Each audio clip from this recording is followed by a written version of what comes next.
உயர்சாதி சமூகத்திடமிருந்து அதிகாரத்தை கைப்பற்றிய திராவிட இயக்கங்கள் தங்களுக்குள்ளாகவே அந்த அரசியல் அதிகாரத்தை தக்க வச்சுட்டாங்களா? தலித் இயக்கங்களுக்கு பகிர்ந்து கொடுக்காததனுடைய விளைவாக தான் திருமாவுடைய இந்த பேச்சை புரிந்துக்கணுமா? டு லார்ஜ் எக்ஸ்டென்ட் அப்படி தான் பார்க்கணும். இது அது கீழே பெர்குலேட் ஆகலன்றது தான் உண்மை. உங்களுக்கு ஃபார்ச்சுனேட்லி அதுதான் ஃபேக்ட். இன்றைக்கி வந்து அவங்க சோஷியல் ஜஸ்டிஸ் மூவ்மெண்ட், அவங்க சமூக நீதி இயக்கம், அவங்க வந்து நிறைய சாதிச்சாங்கன்றதில் மாற்று கருத்துக்கு இடம் இல்லை. ஆனால் கீழே போக வேண்டிய அளவுக்கு போச்சான்னா பதில் இல்லைன்றது தான். இப்போ நீங்கள் ஒரு விஷயம் எடுத்துக்கோங்க. இப்போ ஜஸ்டிஸ் சந்துரு கமிட்டின்னு ஒன்று போட்டாங்க உங்களுக்கு நாங்குநேரி இன்சிடெண்ட்டுக்கு பிறகு. அவங்க சில பரிந்துரைகள்லாம் கொடுத்தாங்க. மாணவர்களுக்கு வந்து அந்த கைகள் அந்த சாதி அடையாளமே இல்லாமல் பண்ணணும். முயற்சி நல்ல முயற்சி தான். ஆனால் நடைமுறையில் என்ன இருக்குது? உங்களுக்கு அமைச்சர்களே சாதி மாநாட்டில் கலந்துக்கக்கூடிய ஒரு நிலைமை இன்றைக்கி இருக்குது. இதை வந்து மற்ற மாநிலங்களில் இருக்குதுன்னு சொல்லி நீங்கள் தப்பிச்சிட முடியாது. ஏன்னா வந்து இங்கே சமூக நீதி பேசக்கூடிய ஒரு மாநிலத்தில் இன்றைக்கும் அதுதான் நிலைமை. பேருக்கு பின்னால் சாதி பேருக்கு பின்னால் போட மாட்டோம். இந்தியாவிலேயே ஒரே மாநிலம், போடாமல் இருக்கக்கூடிய ஒரே மாநிலம். அங்கே வந்து உங்களுக்கு சரி மாநிலங்களுக்கு வந்து மாணவர்களுக்கான அந்த சாதிய உணர்வை கட்டுப்படுத்துறதுக்கு நம்ம ஜஸ்டிஸ் சந்துரு கமிட்டியை போடுறோம். அமைச்சர்கள் வந்து சாதி மாநாட்டில் கலந்துக்கிறாங்களே, அதுக்கு எந்த கமிட்டி போடுறது? இது மாதிரி பல கேள்விகள் இருக்குது உங்களுக்கு. இப்போ எவ்வளோ இன்சிடென்ட்ஸ் நடந்தது உங்களுக்கு? எல்லா காலத்திலும் நடந்ததை விட இது நீங்கள் ஒப்பிட்டு பேச முடியாது. இப்போ வேங்கவேல் இன்சிடென்ட் ஆகட்டும், ஆலய நுழைவு போராட்டங்கள், எத்தனை கோயில்கள் இன்றைக்கி அந்த பிரச்சனை இருக்குது. இப்போ இதெல்லாம் நீங்கள் எப்படி கடந்து போக முடியுன்ற நான் இதற்கு வந்து 100 ஆண்டுகளாக இருக்கக்கூடிய ஒரு இயக்கம் அவங்க பொறுப்பு இருக்கணும்னு சொல்கிறது எப்படி தவறாக இருக்குது? இதைத்தான் நீங்கள் சமூக பிரச்சனையாக பாருங்கள், அரசியல் பிரச்சனையாக கட்சி பிரச்சனையாக பார்க்காதீங்க. இல்லை, அரசுக்கு என்னங்க பொறுப்பு, இயக்கத்துக்கு என்ன பொறுப்பு? நான் திரும்ப சொல்கிறேங்க. நீங்கள் வந்து சமூக நீதியும் திரும்ப பேசுகிறீங்கல்ல, அப்போ அந்த இடத்துல தான் வந்து அது நிற்குன்ற நான் அப்படின்னா பேசாதீங்க. இல்லை, 2000 ஆண்டுகளாக ஊறி போய் இருக்கக்கூடிய சாதிய கட்டுமானம் தப்பிச்சு போக முடியாது. 50 வருடங்களுக்குள்ளாக அகற்ற முடியுமாங்கிறது இது இல்லை, இது ஏற்புடையதல்ல. அப்படின்னா அந்த அளவுக்கு நீங்கள் வந்து நீங்கள் ரொம்ப பெரிய இதில் வந்து பேசக்கூடாது. நீங்கள் ஒரு பக்கம் ரொம்ப மறுபடியும் சொன்னால் ஹை மாரல் கிரவுண்டில் பேசுகிறீங்க, இன்னொரு பக்கம் நடைமுறையில் வந்து மற்ற மாநிலங்களுக்கு இணையாகவும் அதை விட மோசமாகவும் இருக்குது. இப்போ எவிடன்ஸ் கதிர் அவரோட அந்த ஸ்டாட்டிஸ்டிக்ஸ்லாம் பார்த்தீங்கன்னா எவ்வளோ தூரம் இங்கே நிலைமை மோசமாக இருக்குது. அதை எப்படி கடந்து போக முடியுன்ற நான் அப்போ அதை வந்து இந்த ஒரு பாலிடிக்ஸில் கடந்த 60 ஆண்டுகளாக நீங்கள் தான் ஆட்சியில் இருக்கீங்க. 100 ஆண்டுகளாக உங்களுக்கு ஒரு பெரிய ரோல் இருக்குது, யாரும் அதை மறுக்கலை. அப்போ அதை நோக்கி தானே இந்த கேள்விகள் எழுவுன்றேன் நான். ஓகே திரு ரவிக்குமார், 2 கேள்விகள். ஒன்று, தலித் போலரைசேஷனுங்கிறத ஒருங்கிணைப்புங்கிறத செய்ய முடியல, அது ஒரு பலவீனமாக மாறிடுது. தலித் சமூகத்திற்குள்ளே இருக்கக்கூடிய பல்வேறு சாதிகளுக்கு பல்வேறு அமைப்புகள் ஓட் பேங்க் வந்து சிதறி இருக்குது, அதை ஒருங்கிணைப்படுத்த முடியலன்றது ஒன்று. இரண்டாவது, 4 எம்எல்ஏ சீட்டோ 2 எம்பிக்கள் சீட்டோங்கிற ஒரு சமரசத்திற்கு தலித் இயக்கங்கள் வந்து திராவிட இயக்கங்களோட ஒரு கூட்டணி பேச்சுவார்த்தையில் போய் இணைஞ்சிறதுனால அதிகப்படியான உரிமைகள், முதல்வர் மாதிரியான கூடுதல் அழுத்தங்களை கொடுக்க முடியாத ஒரு சிக்கல் வந்துடுது, இல்லை அதை நோக்கி நகர முடியாத சிக்கல் வந்துடுதுன்னு திரு சிவன் சொன்னார்.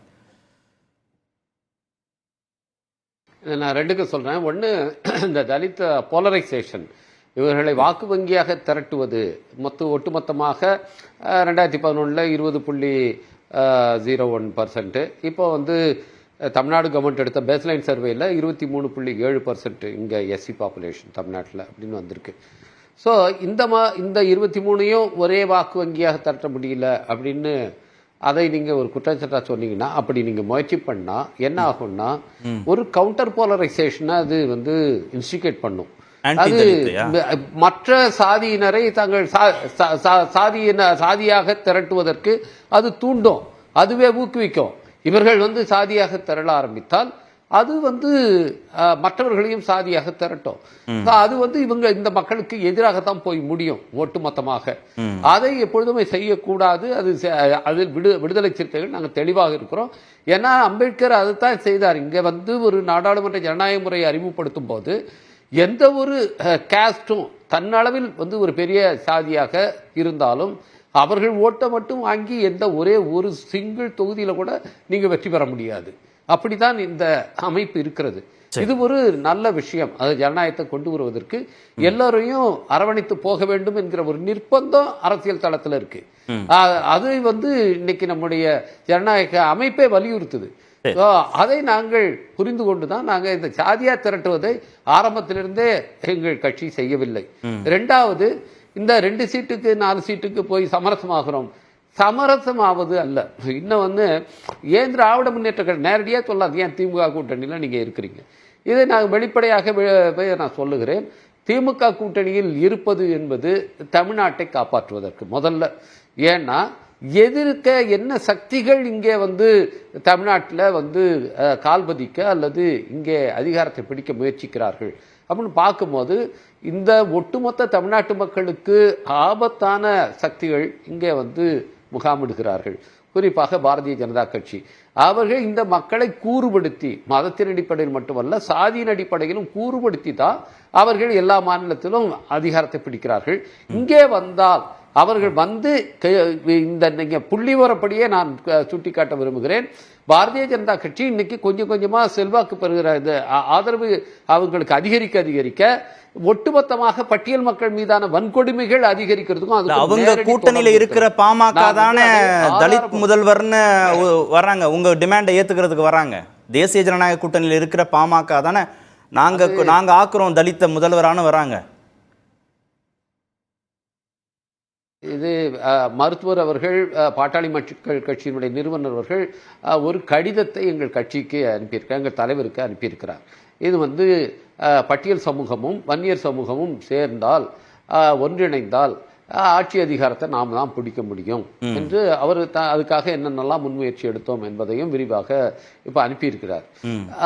முதல்ல அவர் இப்படி பேசுறது, குறிப்பா அன்புமணி ராமதாஸ் அவர்கள் பேசினதும் அதுக்கு பிறகு பாமக நிறுவனர்கள் பேசுவதையும் முதல்ல நான் ஒரு விதத்துல அது வந்து நல்லதுன்னு நான் நினைக்கிறேன். ஏன்னா இந்த வெறுப்பு பேச்சிலிருந்து விடுபட்டு இந்த மக்களை நாம் ஒன்றிணைந்து செய்வோம் என்று முதல்ல சொல்லும் போதே அது கிராம பகுதியில் என்ன ஆகும்னா இந்த மக்களுக்கு மீதான குற்றங்களை குறைக்கும். அது முதல்ல பாமக வேற எந்த உதவி செய்தோ இல்லையோ முதல்ல இந்த பேச்சே வந்து இந்த மக்களுக்கு ஒரு விதத்தில் ஒரு சின்ன அவர் ராத்திரியில் நிம்மதியாக தூங்கலாம், நம்ம வீடு எரியாது என்று நிம்மதியாக தூங்க முடியும். அதைக்காக நான் இந்த ஸ்டேட்மெண்ட்ஸை அவங்க என்ன நோக்கத்தில் சொன்னாலும் அந்த ஸ்டேட்மெண்ட்ஸை நான் வரவேற்கிறேன். ஆனால் இது மாதிரி வந்து இரண்டு சாதிகள் சேர்ந்து கொண்டு ஆட்சியை பிடித்து விடலாம் அப்படின்னு அந்த அணுகுமுறை என்பது அது வந்து ஜனநாயக விரோதமானது, அரசமைப்பு சட்டத்துக்கு எதிரானது, அம்பேத்கரிய கொள்கைக்கு எதிரானது. அதை நாங்கள் ஏற்கவில்லை. இந்த சாதியை அணி திரட்டலோ அவங்களுக்கு இடையில கூட்டணி அமைத்து ஆட்சியை பிடிப்பது என்பதையும் நாங்கள் ஏற்கவில்லை. அந்த அணுகுமுறையில் எங்களுக்கு உடன்பாடு கிடையாது. இந்த ஜனநாயக வழிமுறைகள்ல ஜனநாயக சக்தியுடைய ஆதரவோடு தான் நாம் அதை செய்ய முடியும்.